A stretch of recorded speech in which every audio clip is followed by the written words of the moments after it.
प्रिय भक्तों, आज मैं आपको रामचरितमानस के राम प्रभु राम और केवट का संवाद की कड़ी सुनाने जा रहा हूँ। रामचरितमानस से जो गोस्वामी तुलसीदास जी रामचरितमानस में लिखे हैं। भगवान राम वनवास जाते समय गंगा के किनारे आकर केवट से नाव मांगते हैं।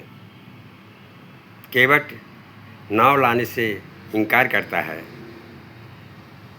प्रभु का अटूट भक्त जो युगों युगों से प्रभु की भक्ति कर रहा है, प्रभु की इंतजारी कर रहा है, कब प्रभु मेरे घाट पे आएंगे, मेरा सारा परिवार तारेंगे। वो घड़ी आ भी गई।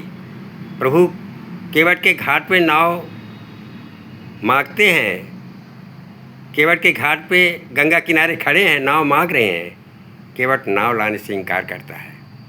ऐसा अटपटा भक्त सुन केवट के बैन प्रेम लपेटे अटपटे, बेसे करुणान चिताय जानकी लखन तन। अटपटा भक्त भी प्रभु का है, उसमें से केवट है। केवट अटूट भक्त है जो प्रभु के हृदय में भी बसा हुआ है। प्रभु का एक अटूट भक्त, लेकिन प्रभु की बात को मानने से इनकार करता है। प्रमाण देते हैं गोस्वामी जी कि जब गंगा के किनारे आके प्रभु उस पार जाने के लिए केवट से नाव मांगते हैं, केवट नाव लाने से इनकार करता है। मागी नाव न केवट आना, कहे तुम्हार मरम मैं जाना। प्रभु केवट से नाव मांगते हैं और केवट नाव लाने से मना करता है। कहता है मैं आपके मरम को जानता हूँ, आपके रहस्य को जानता हूँ। प्रभु के रहस्य को बताता है। क्या रहस्य बताता है कि चरण कमल रज कह सब कहाई, मानुष होई मोरी कछुआई। आपके चरण कमल के रज में बहुत बड़ी महिमा है, जो मानव बना देता है, इंसान बना देता है, औरत बना देता है। उदाहरण भी देता है केवट। कहता है कि छुअत सिलाभ है नार सुहाई, पाहन तेन काठी कठिनाई। यदि पत्थर को छू जाता है चरण कमल की रज आपकी और औरत बन जाती है। अहिल्या का उदाहरण देता है, जो श्राप बस अहिल्या औरत बन गई थी, पत्थर बन गई थी, और आपका चरण कमल की रज उस पत्थर में छू गया तो औरत सुंदर औरत बन गई। उसका उदाहरण देता है, छुअत सिलाभ है नार सुहाई, पाहन तेन काठ कठिनाई। पत्थर को जब आपकी चरण कमल की रज पत्थर में छू गया और सुंदर औरत बन गई, तो मेरी तो नाव लकड़ी की है, काठ की है, मुलायम है पत्थर से। जब शिला में छू गई और औरत बन गई, मेरी नाव लकड़ी की है, मुलायम है पत्थर से। इसे औरत बनने में कितना टाइम लगेगा प्रभु, मैं नाव नहीं लाऊंगा। तरनु मुन घरनी हो जाई, बाट परे मेरी नाव उड़ाई। पानी में तैरने वाली चीज़ यदि औरत बन जाएगी तो मेरी बाट लग जाएगी, मेरा धंधा चौपट हो जाएगा, एक खर्चा और बढ़ जाएगा घरनी बन जाने से। तरनी मुन घरनी हो जाई, पानी में चलने में चीज़ यानी नाव मेरी घरवाली बन जाएगी। तरनी मुन घरनी हो जाई तो बाट परे मेरी नाव उड़ाई, मेरी बाट लग जाएगी प्रभु, मैं कैसे नाव लाऊं और आपको बैठाऊं। क्यों कि ए प्रतिपाले सब परिवारू, नहीं जाने कछु और कवारू। इससे मेरे सारा परिवार का पालन होता है।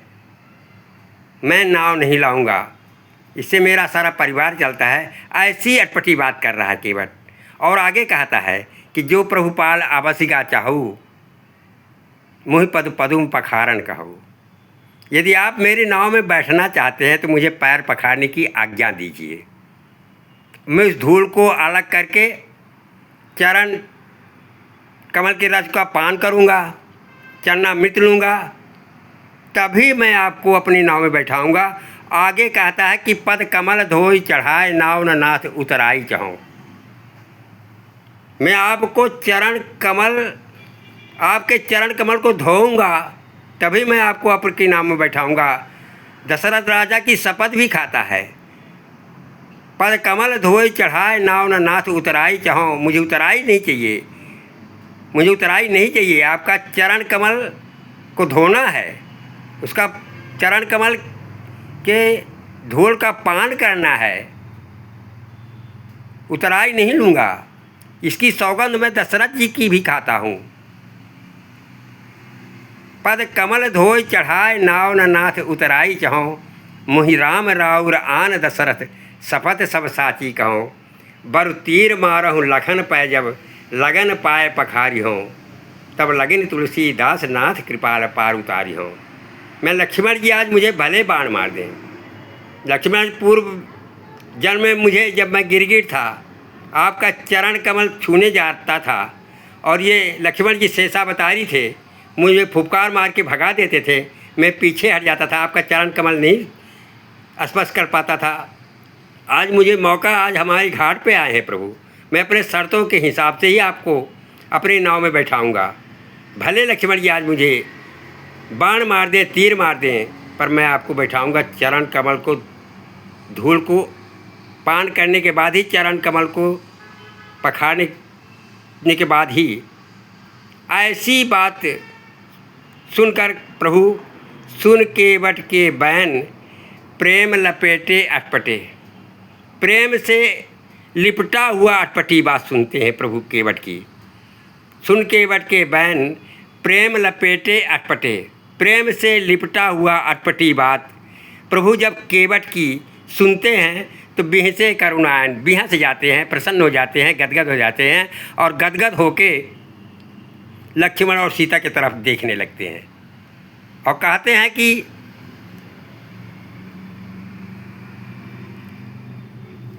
कृपा सिंध बोले मुस्काई। उस गदगद भाव से, उस प्रसन्न चित्त से केवट से कहते हैं, कृपा सिंध बोले मुस्काई। मुस्कुराते हुए केवट से कहते हैं, कृपा सिंध बोले मुस्काई, सोई कर जो तेरी नाव न जाए।